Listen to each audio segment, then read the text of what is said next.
The siege or Battle of Kinsale was the ultimate battle in England's conquest of Gaelic Ireland. It took place at the end of the reign of Queen Elizabeth I, at the climax of the 9 Years' War, a campaign by Aodh Moroni Kinsale, Aodh Ruair O'Donnell and other Irish lords against English rule. Owing to Spanish involvement, and the strategic advantages to be gained, the battle also formed part of the Anglo-Spanish War, the wider conflict of Protestant England against Catholic Spain. Background: the Tudor conquest of Ireland. Ireland had been claimed as a lordship by the English crown since 1175, but the actuality of this lordship was only officially on paper, as the reality on the ground was quite the contrary. By the 1350s, the area under government control had shrunk to the Pale, the area around Dublin. The rest of the country was controlled by the Gaelic lordships. King Henry VIII initiated a policy of conquest and colonisation during the 1530s, pursued by his successors.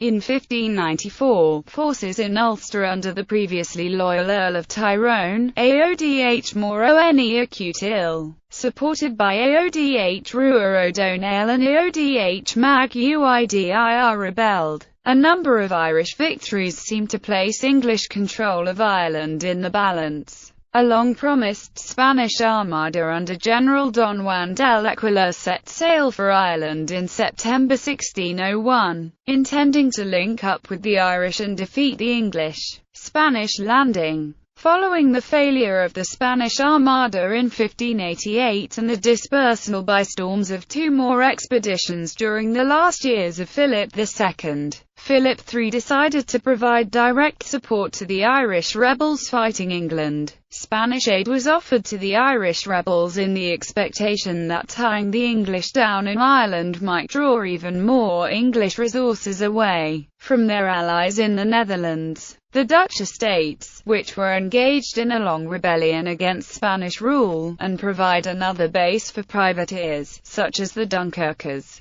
to disrupt English and Dutch shipping. Philip sent Don Juan de L'Aquila and Don Diego Brochero to Ireland with 6,000 men and a significant amount of arms and ammunition. Bad weather separated the ships, and 9 of them, carrying the majority of veteran soldiers and gunpowder, had to turn back. The remaining 4,000 men disembarked at Kinsale, just south of Cork, on the 2nd of October 1601. Another force commanded by Alonso de Ocampo managed to land at Baltimore. The Spaniards rushed to fortify precarious fortifications to withstand the approaching English armies. While the Spanish army had secured the town of Kinsale, they failed to expand their base into the surrounding region and were vulnerable to becoming besieged by English forces. On hearing of the Spanish landing, Charles Blount, Lord Mountjoy, the assigned Lord Deputy of Ireland, weakened the garrisons around the Pale and rushed to Kinsale with as many men as he could take, and laid siege to the town. English reinforcements were brought in through Oyster Haven, bringing the army's complement up to 12,000.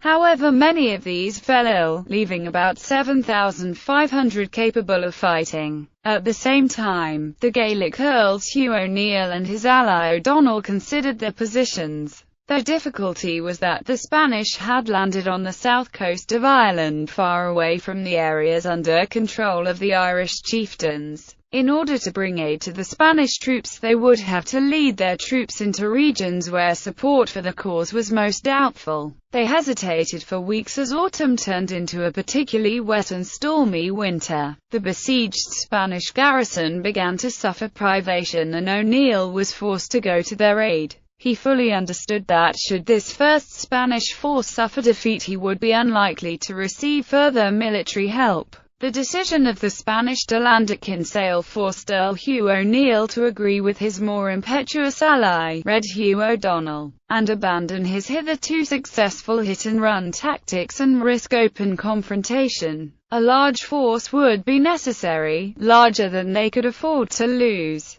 They set out on a 300-mile winter march, separately, to ease supply, with a total of 5,000 infantry and 700 cavalry. The combined armies of O'Neill, O'Donnell and Tyrrell came to 6,180. This included 500 of Donald Camer Sullivan Bear's men, and 200 of Ocampo's Spaniards. The siege. Lord Mountjoy's forces were incapable of surrounding the town of Kinsale and its surrounding area, but they did seize some higher ground and subjected the Spanish forces to constant artillery fire. The English Navy under Admiral Richard Leveson arrived with a squadron and cut off the town from the sea. The English cavalry rode through the surrounding countryside, destroying livestock and crops, while both sides called for allegiance from the population. O'Neill and O'Donnell were hesitant about leaving Ulster open to attack by marching south, especially given the lack of supplies for their troops. When they did set out, they successfully cut English supply lines across the island, and by December, the shortage of supplies and the severe weather had begun to take a toll on the besieging army, with many dying of dysentery and the ague. Reinforcements arrived from Spain, and on the 24th of December 1601 English date, moved into position, in 3 columns, led by Richard Tyrrell, Hugh O'Neill, and O'Donnell. They marched toward a night attack, but owing to a lack of coordination and possible arguments between the commanders, they had failed to reach their destination by dawn. The English scouts were aware of the troop movements and, after leaving a number of regiments behind to guard the camp and cover Kinsale, Mountjoy led his forces to meet the enemy at a ridge northwest of the town. O'Neill controlled the ridge, and intended to fight for it, with support from Aguilar, O'Donnell, and Tyrrell on multiple sides.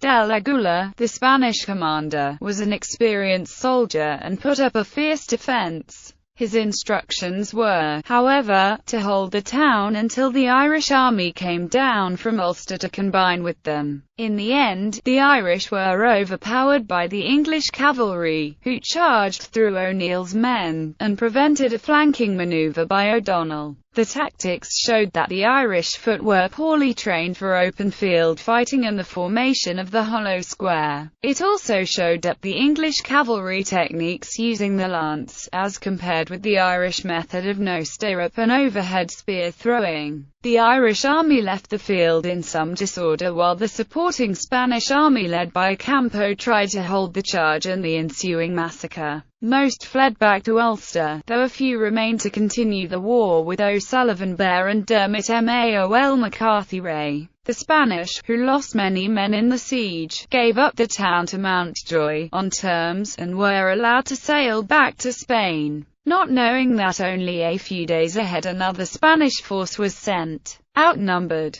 deprived from any enforcements and provisions, and under constant English bombardment, the Spaniards had held the town of Kinsale for more than 3 months. The English made no attempt to storm it. The Spanish were given honourable terms and surrendered Kinsale with their colours flying, and it was agreed that they were to be conveyed back to Spain on giving up their other garrisons of Dunboy, Baltimore, and Castlehaven. Another Spanish force was sent but never landed. As news of Aguilar's surrender was received, they promptly turned back to Spain. Results: the English resumed their encirclement of the town of Kinsale, and after a number of days Del Aguilar sued for peace terms, which Mountjoy accepted. Del Aguilar saw his position as hopeless without the Irish lords' effective action. This loss put an end to Spanish help in Ireland and to much of the Irish resistance. The Ulster forces returned to their home province, and after 2 more years of attrition the last of them surrendered in 1603. Just after the death of Queen Elizabeth.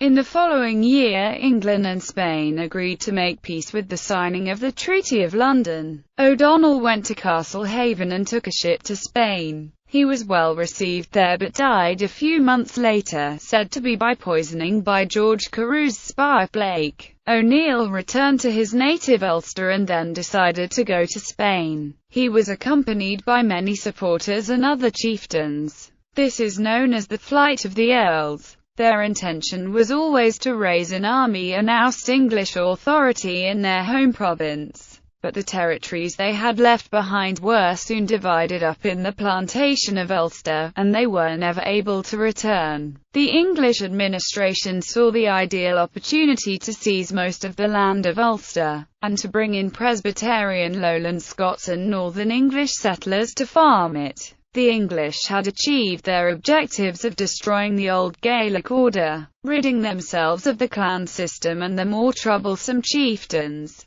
The result of the Battle of Kinsale was devastating to the existing Irish culture and way of life, as the old Gaelic system was finally broken. As the Gaelic aristocracy fled to continental Europe, they left behind a power vacuum that the English eagerly filled.